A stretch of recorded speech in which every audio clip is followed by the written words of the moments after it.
Hi everyone, so welcome to another surgery lecture in the series Principles of Surgery. Today we will learn about some different concepts or different advanced surgeries. Okay, we won't go very detail into these surgeries. If you want to learn in detail, refer the books, but I will give you a very basic idea so that if someone ever asks you about something this electrosurgery or the endoscopic surgery, you should able to answer them. Okay, you should not be blank.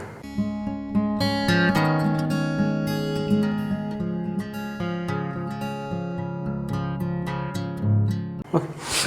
This is basically advanced surgery in veterinary surgery. If you will go to the human surgery or medical counterpart, they are using for a quite long period of time. Okay, so before that please subscribe to the channel. Okay, now let us start our lecture. We will cover three subjects. First one is endoscopy and endoscopic surgery, electrosurgery. Okay, under electrosurgery there are few other surgeries also. By name we will go there. Then now last one, the stem cell therapy. Okay, this may be a long lecture, but it will be helpful for you. Now first, the endoscopic or endoscopic surgery. These are different things. Endoscopy is basically for medicinal. Endoscopic surgery, when you use a endoscope for surgery, that is known as endoscopic surgery. You see the definition. I usually don't prefer definitions, but you have to remember the definition because the definition itself is important.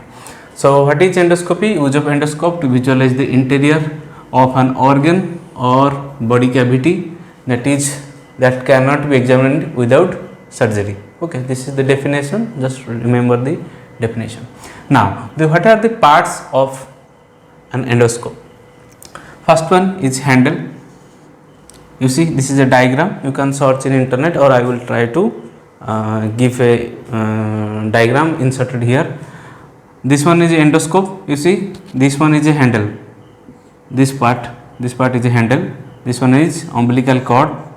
This attaches to a light source. Through this, the light is provided to this endoscopic unit. Now this is the insertion tube. Okay, this one, the insertion tube. Okay, this will be inserted into the body, okay, or into the organ. Now here there are some knobs. These knobs are essential in a case of flexible endoscope. I will go into types of endoscope now. And there is a small canal here, you can see. Okay, it starts from here. Okay, it will go to the tip. This is known as channel. Okay, through this channel different forceps like biopsy forceps are inserted, or you can see aspiration tubes. Okay, through this hole you can insert any forceps or probe for your requirement or whatever your requirement are. Next, the types of endoscope. Endoscope are of two types, the flexible one and the rigid one. What is flexible and rigid? You see this insertion tube. Okay, in case of flexible it bends. Okay, so that you can go into different organs by bending or by inserting, while the rigid one is usually made up of metal or plastic and it cannot be bent. Okay, there are some advantage and disadvantage of each one. The advantage of flexible one is greater access. You can access any organ. Okay, because it is flexible, it can be easily moved. Okay, while the rigid one has a limited. You see, this limited is not like limited, it is slightly limited. So you some part you may not access, but majority of the areas you can access. Now another difference one is in cost. This one is very costly. This is usually cheaper. Now prone to damage. This one flexible one is very prone to damage. Usually in case of animals, the animals need to be anesthetized for flexible endoscopy, because if the animal's teeth bites or the animal bites this rubber part, this one inflexible, this is made up of rubber part, it may damage this one. Okay, so you need to have anesthetization before going for endoscopy in case of animals, but this one usually less prone to damage. Due to more prone to damage, this one required substantial training, vigorous training of personnel for endoscopy.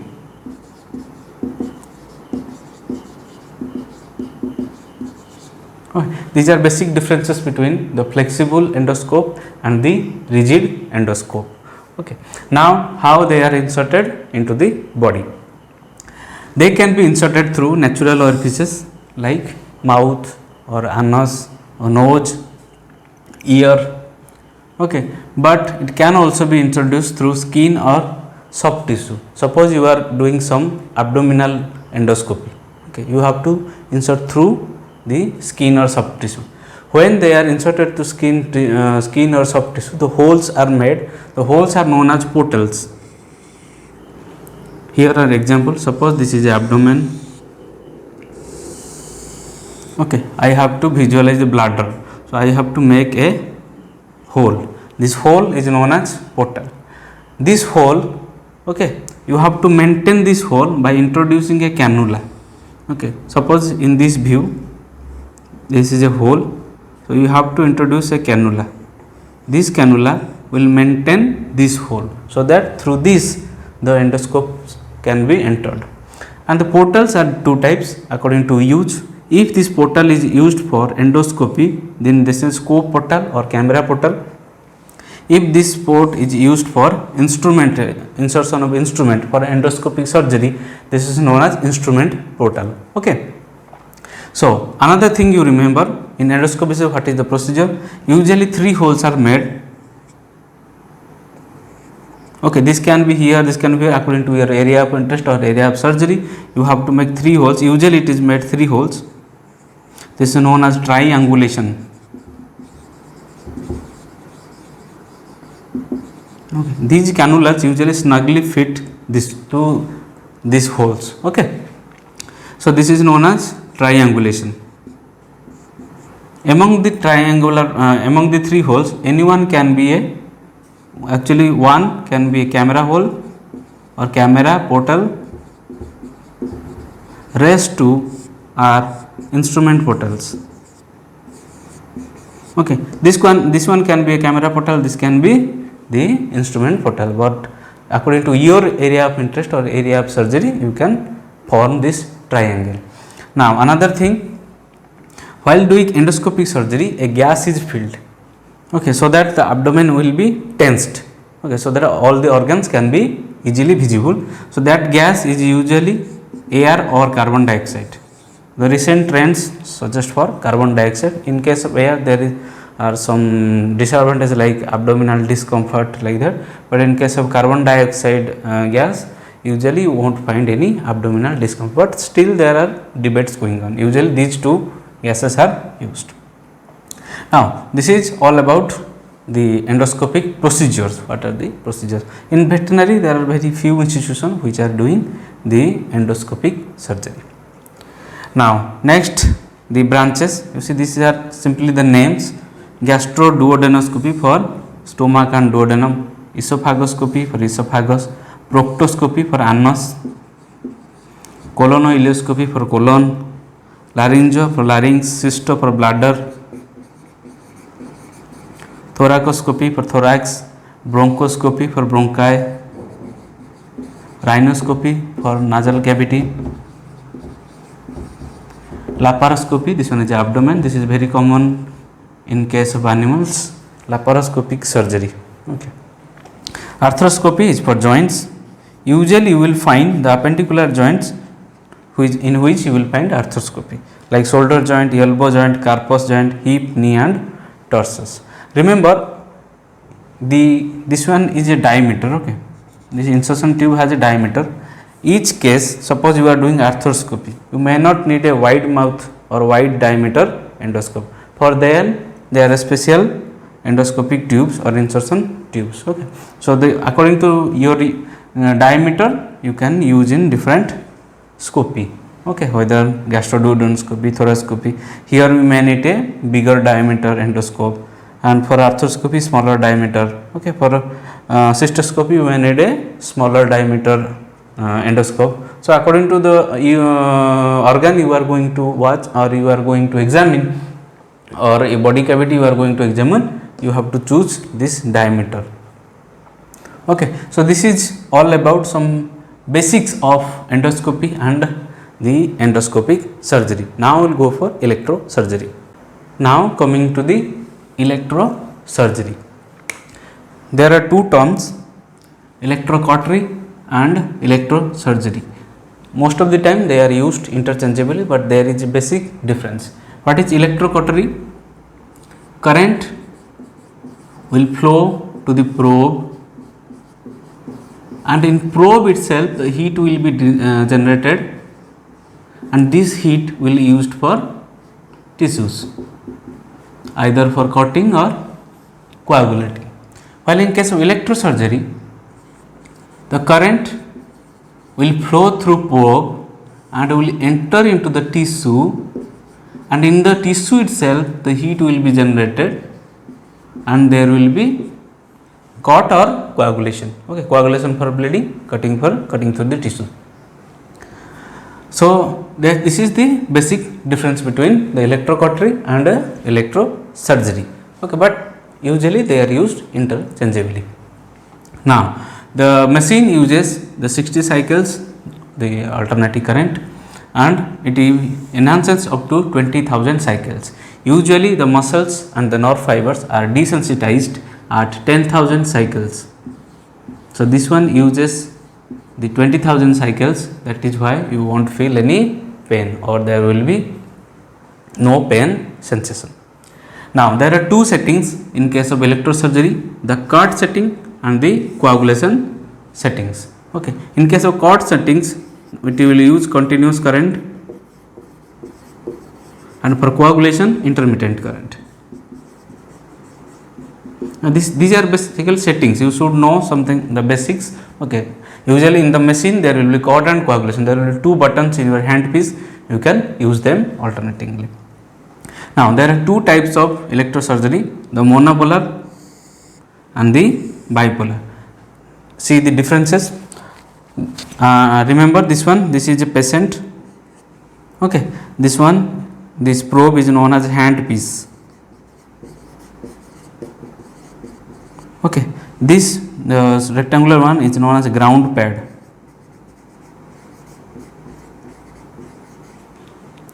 Okay, so what happens, I am doing the surgery in case of patients, the current will flow from this direction, it will go to the probe, and I will do the surgery. The current will pass through the body and it will reach the ground pad, then it will reach the machine, the circuit is complete. Okay, there is a disadvantage in case of this one, if the ground pad is too small, or there are some, suppose this is the pathway it should come, but it gets alternative pathway to the ground, then there will be burn in patients, you will find burning. So you have to use a large ground pad, and you should prevent the additional current flows or additional circuits. Okay, this is the original circuit, sometimes it may find additional circuit to go to the ground, and in that case your patient will have burn wounds. Okay, so you have to take care. Now in case of bipolar, you see, in case of bipolar, here in hand piece you will find one probe. Okay, in case of bipolar you will find two probes. You see, these are two probes. Okay, current come in one probe, and when they will move close, you see there will be like forceps. Okay, while doing surgery we will make them closer, usually 1 mm apart, then the current will flow from one probe to other probe and complete the circuit. You won't find this ground pad problem. Okay, so these are basic difference between the monopolar electrosurgery and the bipolar electrosurgery.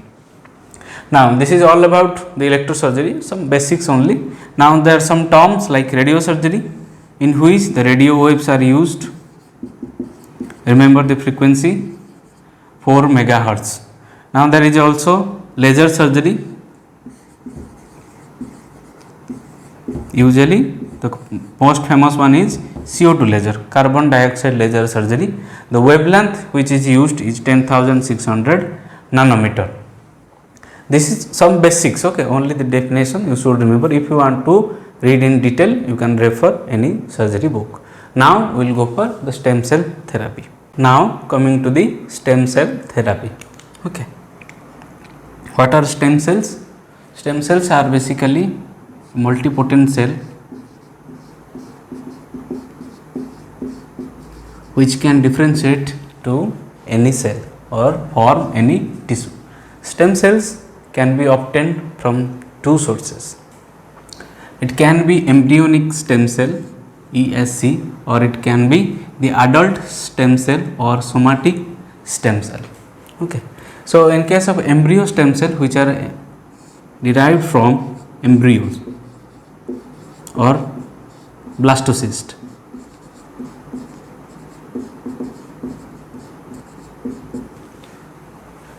adult somatic cell or adult stem cell or somatic stem cell, they are usually found in every organs, like you can find them in bone marrow, adipose tissue,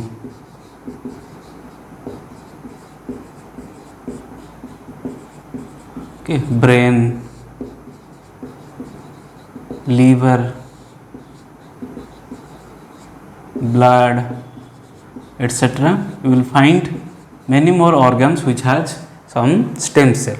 Okay. Usually these two, the bone marrow and the adipose tissue, these two are used for stem cell therapy. Now, how they are used in therapy? First one, for the embryonic stem cell, first you have to find a donor dog or animal actually. You will take out the blastocyst, you will expand or you will culture them in vitro inside the laboratory. Okay, blastocyst you have to culture them to increase the population. Okay, when the population will be increased, then you have to induce differentiation. How you can induce differentiation? There are some specific growth factors or interleukins or some substances which can differentiate into different tissues.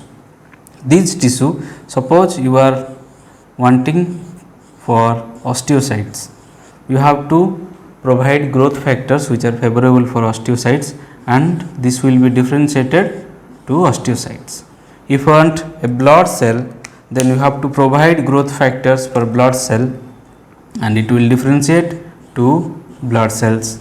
And if you are wanting some liver cells or hepatocyte, then you have to provide the growth factor for hepatocytes and it will differentiate into hepatocyte. After the differentiation, they will be used as therapy or you will use as injections. This is the how you can use the embryonic stem cells, but the practice of embryonic stem cells are limited because of regulatory risk and ethics. How can you kill an embryo like that? The most common one is culturing the adult stem cell or somatic stem cell. Usually I told you stem cells is derived from bone marrow and adipose tissue. You will derive or usually from bone marrow you will aspirate, and for adipose tissue you have to take some sections. After taking, you have to do the centrifugation. When there will be centrifugation, okay, the cells will be isolated. After the cellulation, three procedures can be done.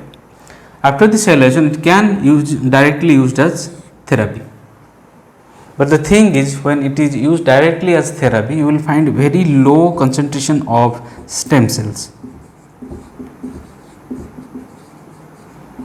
Okay, stem cells, and it may differentiate into different tissues. So what next method can be done? You have to differentiate them. Suppose you are using for hepatic regeneration, so you have to provide growth factors for differentiation into hepatic cells. When they will be differentiated, you can use them therapy. Still the problem of low concentration is there. The third method, this is a gold standard method.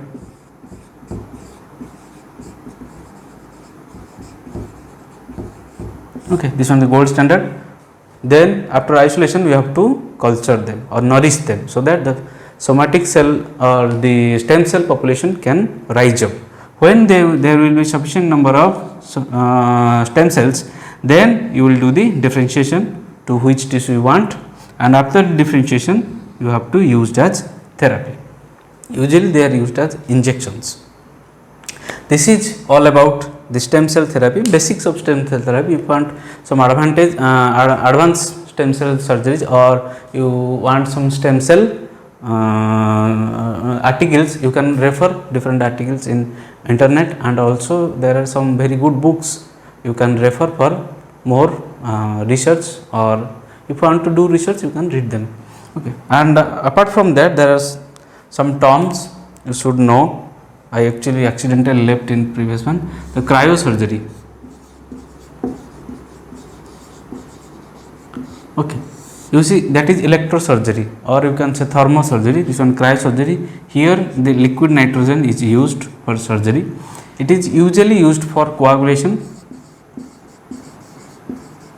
Suppose there is heavy bleeding, then you can use liquid nitrogen to check the bleeding for coagulation. Sometimes they are used for wart removal, papilloma or wart. Okay. You have to insert the seizure inside the liquid nitrogen. When it is fully charged, you can cut the wart, and due to the temperature there will be anesthesia. You see low temperature, in low temperature there will be anesthesia. When there will be anesthesia, there will be also coagulation. So it serves multiple purposes. So this is basically very less frequently used, but you see in case of large animal, when you are doing some foot rot surgery or some limb surgeries, you can keep liquid nitrogen handy, so that in case of emergency or in where there is severe bleeding, you can use this one. You see thermocouple is not available every places, but in every veterinary dispensary, veterinary hospital, you find liquid nitrogen, and you can use this one. Okay. So this is all about today's class, some basic concepts. If you want some advanced study, you can refer some books. So this was my last class in the series Principle of Surgery. So something has to end to begin some new thing. So we will start a new series in anesthesiology. The setup will be changed. I am planning for something new. I hope this will be interesting, and thank you for being so patient and watching all the videos, and I am really grateful towards my subscribers and some seniors, batchmates, and my teacher Dr. Biswadip Jana sir, who supported me in this journey, and I am really, I feel emotional right now, but it's okay. So thank you very much, and we will meet in next class in the series anesthesiology, and please like, share and subscribe to this video. Bye bye, stay safe.